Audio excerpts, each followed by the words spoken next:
E para a gente saber um pouquinho mais sobre as eleições, eu converso agora com o Manuel Veríssimo, advogado eleitorista, que é bem-vindo ao programa mais uma vez. Tudo bem, Veríssimo? Bom dia. Bom dia, Juracy. Bom dia, Renata. Mais uma vez, uma satisfação imensa estar aqui falando com vocês no Câmara Mais. Ainda mais logo após uma eleição totalmente atípica, uma eleição nova para todos nós eleitores e atores do processo eleitoral. Muito diferente, muito difícil executar com todas essas preocupações, essas recomendações, Veríssimo? Tivemos um adiamento. As eleições acontecem tradicionalmente no segundo domingo de outubro e, face à pandemia, elas foram postergadas. Muita sabedoria do TSE, que analisou os dados de contaminação de curva junto com as autoridades sanitárias e resolveram por essa data. Os índices, inclusive, de abstenção não fugiu muito, né? Nós não tivemos um índice tão alarmante como pensávamos. Me parece que ficou em torno de 30%. A gente tem esse número aqui, Veríssimo, 91.851. Esse é o número total de abstenções, o que representa 27,58%. Isso já era esperado? Você acha que esse índice aí, ele de fato não está tão longe em relação à última eleição? A gente teve um aumento aqui, né? Isso tem a ver com a pandemia também? Se nós compararmos com outros países, vamos fazer a análise com outros países como a França, a nossa abstenção ela ficou dentro do esperado, ela não fugiu, teve casos de 70% o índice de abstenção. Então, o 30% é uma margem razoável, considerando que também nós estamos em época de chuva, choveu, nem que seja um pouquinho durante a tarde em determinadas regiões de Porto Velho, e não fugiu muito do que a gente esperava, considerando a Covid-19. Perfeito. Agora, aqui na capital, a gente vai ter o segundo turno, né? Temos dois candidatos, Cristiane Lopes e Hildon. Agora, quando que acontece? Já que houve essa mudança na agenda, né? Dia 29 de novembro, vamos ter o segundo turno. Antes, eu gostaria de consignar aqui, Juracy, a minha tristeza e a minha alegria que nós pudemos confirmar que a cota de gênero ela está se mostrando ineficaz. Nós tínhamos 4 vereadoras e agora passamos para apenas 2. Acho que a representatividade da mulher na política ela é importante. E por que feliz? Porque nós temos uma mulher também disputando o segundo turno.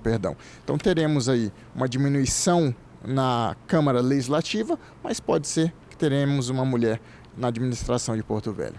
Verdade, a gente tem que ficar bem atento, né, a dar espaço, dar a voz à mulher quando protagonistas, né, no campo da política. E realmente a gente tinha muitos candidatos, né, na vereança aqui da capital, mas infelizmente nós tivemos 2 nomes. Uma que já foi reeleita, né? Eu acho que a outra mulher que trabalha, inclusive, com a causa animal, pegou a primeira eleição. A Márcia Socorrista. Isso. E a vereadora, que também agora me fugiu o nome, a Elis Regina, que vem à reeleição, né? Perfeito. Agora, quem não votou no primeiro turno, Veríssimo, sempre fica aquela dúvida, né? De repente, pegou a chuva, a gente viu na matéria as pessoas que confundiram o horário, chegaram depois. Como é que acontece agora para o segundo turno? Elas vão conseguir votar ou também vão ter que justificar o voto? É importante que se diga, nós tivemos uma eleitora que ela se equivocou em relação ao horário de fechamento do horário de votação. Tradicionalmente é às 17 horas. O que aconteceu é que nessas eleições começou mais cedo. Começava-se às 8 horas da manhã e começou às 7. Lembrando sempre que das 7 às 10 era para atender a faixa de risco, né? As pessoas maiores de 60 anos que estão nessa faixa de risco aí da Covid-19. Quem não votou? A ministra, ainda presidente do TSE, a Rosa Weber, ela possibilitou que nessas eleições o cadastro eleitoral e a multa fossem pagos só depois do dia 10, na verdade dia 10 de dezembro. Ou seja, quem não votou agora vai poder votar no segundo turno. e só depois do segundo turno vai precisar pagar a multa, uma multa caríssima de R$ 3,57 para regularizar a sua situação e ter a certidão de quitação eleitoral. As pessoas não têm a noção da importância do pagamento dessa multa. Eu não consigo tomar posse em concurso público, eu não consigo tirar passaporte. Então é bom que após o segundo turno, feita a votação, se dirija ao cartório eleitoral para regularizar a situação eleitoral. Agora a gente percebeu, né, o Brasil ele desponta aí no mundo como uma das principais tecnologias em relação à votação, né? O voto é seguro, as urnas realmente são seguras, não tem ligação exatamente com a internet. Muita gente ontem vazando informações sobre urnas sendo hackeadas e isso não tem essa possibilidade de fato. Agora a gente percebeu um atraso, já que estávamos acostumados com essa tecnologia sendo referencial no mundo inteiro, a gente sentiu um atraso. Houve uma diferença entre o TSE e os estados, os municípios, Veríssimo? Nós brincamos ontem com o TSE, a Justiça Eleitoral nos acostumou mal.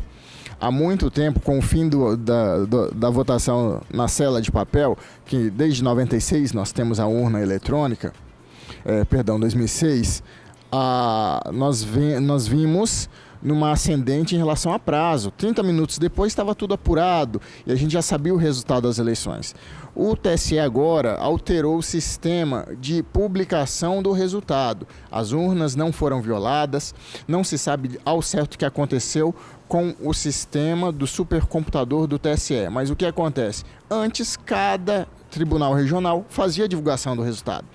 Hoje foi apurado o resultado, mandado para Brasília e Brasília ficou responsável, o TSE ficou responsável por divulgar os resultados. E aí aconteceu esse atraso que não se sabe ao certo se foi realmente um ataque hacker no sistema e não na urna, no site do TSE, ou o presidente, o ministro Barroso, justificou com a alteração desse programa que fez o atraso.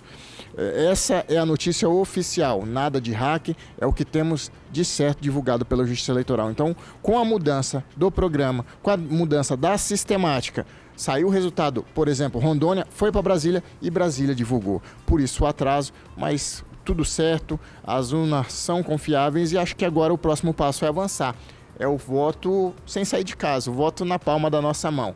Existem países que já se utilizam, a exemplo da Finlândia, e que há uma segurança, e o Brasil, como pioneiro também, eu acho que vai estar caminhando nesse sentido. Perfeito, Veríssimo. Que bom trazê-lo aqui mais uma vez.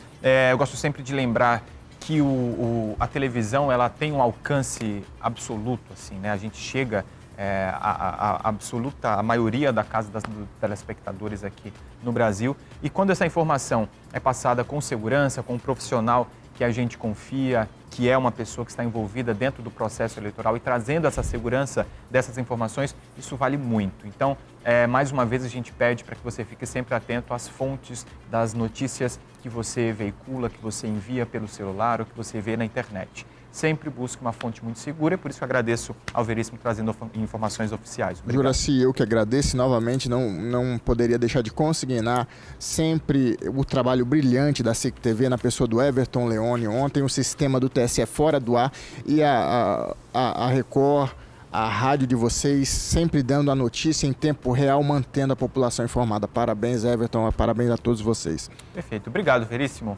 E este foi o quadro É Legal Saber de hoje.